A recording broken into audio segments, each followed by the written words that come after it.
I had difficulty making just the most ordinary decision. If trying to clean the dishes, I really couldn't even decide whether I should pick up the glass or the plate first. And you're just empty and cold, and there's a terrible weight on your shoulders, and you just want to die. Do you have children? I've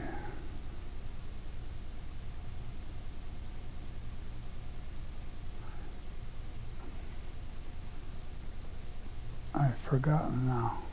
I think today's my last day. The way I feel. You're afraid you're going to die? Yeah. I'm not afraid. You're not afraid? No. You would welcome death, Yeah, huh? I would. Have you been giving it thought? Yes, you have. For a long time. For a long time. Depression is one of the most common psychiatric disorders. It is a frustrating and disabling illness.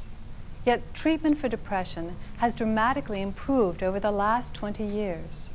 And some of the greatest improvements have come about through the use of electroconvulsive therapy, ECT. Many people have heard that ECT is dangerous and painful, and they react with fear when ECT is suggested as a treatment.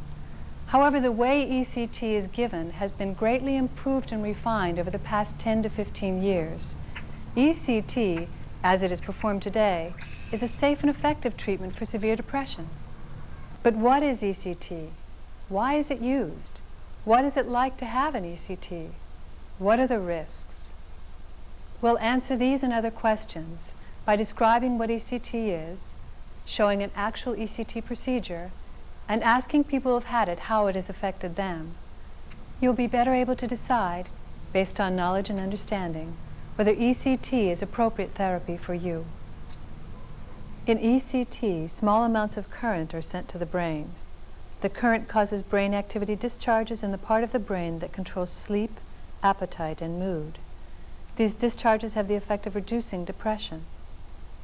ECT is most commonly used to treat severely depressed people.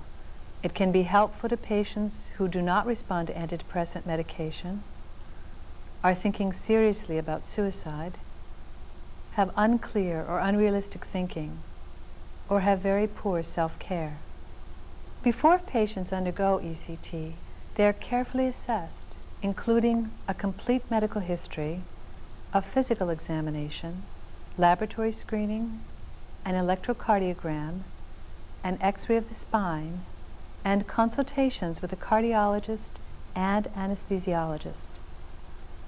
ECT is not usually done if a person has had a recent heart attack or if there's increased pressure within the head, such as might be caused by a brain tumor.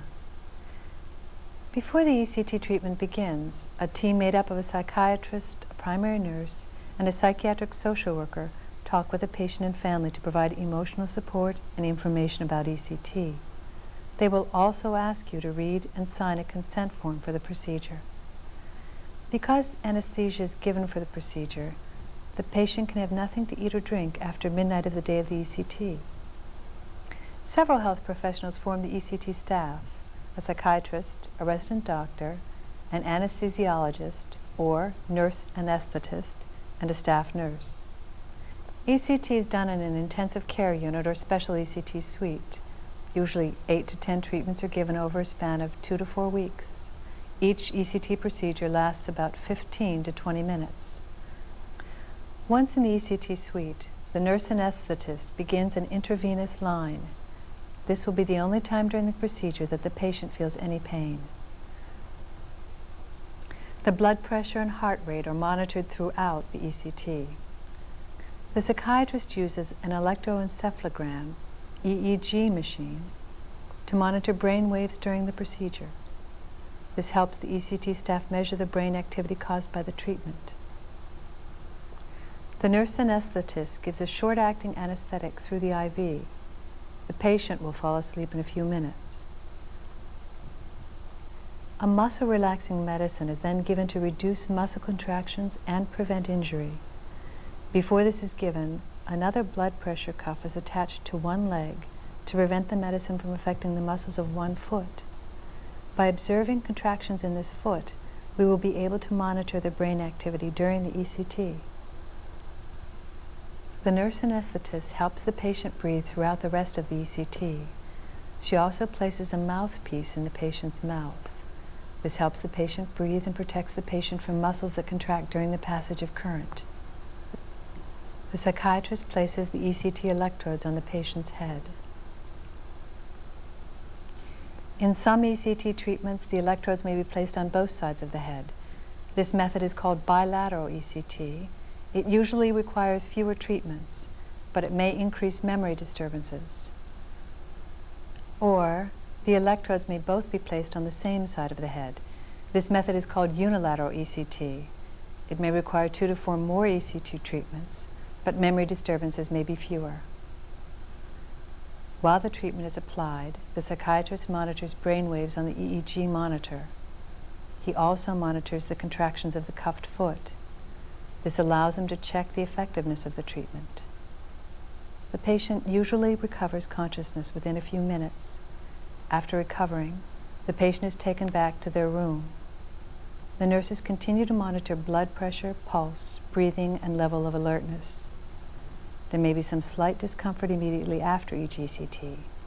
Here's how some patients felt afterwards. The only difficulty really was afterwards a headache and a little dizziness and sleepiness. I didn't feel good. It wasn't fun. But I slept all day.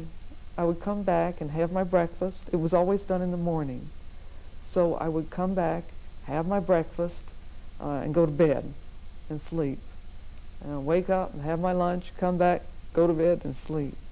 By the evening, I'd start to feel not quite so awful. Truthfully, it wasn't pleasant. And by the next day, almost all of the physical problems were gone. The headache was gone, and the dizziness and the nausea, and I could even feel a little better, even within one day. I would feel not quite so desperate and just able to joke a little bit. The only problem I had was when you wake up, you have a terrible headache for about 3 to 4 hours, and then it goes away, and then you get up for the day and have your lunch and forget about it till the next time. And you don't know, you can't feel it when you have it because you're asleep, and you don't feel the IV. That's just a tiny pinprick, and you don't know what's going on, so there's no problem at all. Headaches and slight confusion are the 2 most frequent feelings after ECT. The nursing staff will provide care to minimize discomfort. But are the effects of ECT helpful enough to warrant any temporary discomfort? Dr. Leon Greenhauss, director of the ECT program at the University of Michigan Medical Center, believes that for many severely depressed people, ECT may be very helpful. We know that ECT is an effective form of treatment for depression. 80 to 90% of depressed patients treated with ECT respond favorably. I have asked several depressed patients who were treated with ECT to describe what happened to their depression after being treated with ECT. What have you been doing during the days to keep yourself busy? Oh, making coffee and stuff. You doing- Reading. I've been reading the paper, and that's something I ain't done for a long time. Oh, I'm not right back to normal, but I'm going to get there. You have a ways to go, but you have some hope now. I hope. And I could tell, each time I could tell improvement. And I wanted more. Even though it made me feel pretty bad for one day, I wanted more. Well, I've been over to the gym a few times for slow aerobics and some exercise, and they have music over there some days, and I'm working on a couple projects down at OT. I'm able to decide what I'm going to wear just like that and put it on. It would take me so long before to decide what I was going to wear. And things that were decisions before are not even decisions. Getting out of bed. I just do it. We take that for granted, but you don't take it for granted when you're depressed. ECT improves many of the signs of depression. Shortly after the beginning of a course of ECT, we observe how sleep, appetite, and self-care patterns improve. Also, how motivation and optimism become more apparent in the patients. A striking finding is to observe how suicidal ideas start disappearing as the course of ECT progresses. However, as a medical surgical procedure, ECT may have side effects associated with it. Most of these side effects relate to the anesthesia procedure itself and concentrate in the areas of heart and lung function. But because the patients are asleep for only 5 or 10 minutes, these side effects tend to be minimal. The ECT staff is well trained in the treatment of these possible side effects, if they occur. Other side effects, more directly related to ECT, are temporary confusion, headaches, and difficulty with the memory during the course of ECT. Difficulties with long-term memory is one of the greatest concerns patients who are considering ECT have. In reality, it is difficult to separate the effects of ECT from the effects of depression itself on memory, because we know that patients who are depressed may also show difficulties with their memory. Nevertheless, for the period of the ECT course, patients may show unclear memories. My memory is a little scrambled at certain periods, and for instance, there was a calendar in my room, and I'm not really sure where that calendar came from. I probably picked it up during the ECT. Most things I can remember, but every now and then there'll be something that sort of surprises me. Oh, when did that happen? And it happened during that period. How about your memory? Has it had any impact on your memory, the ECT treatments? Oh, I don't know. My memory's quite good, I think.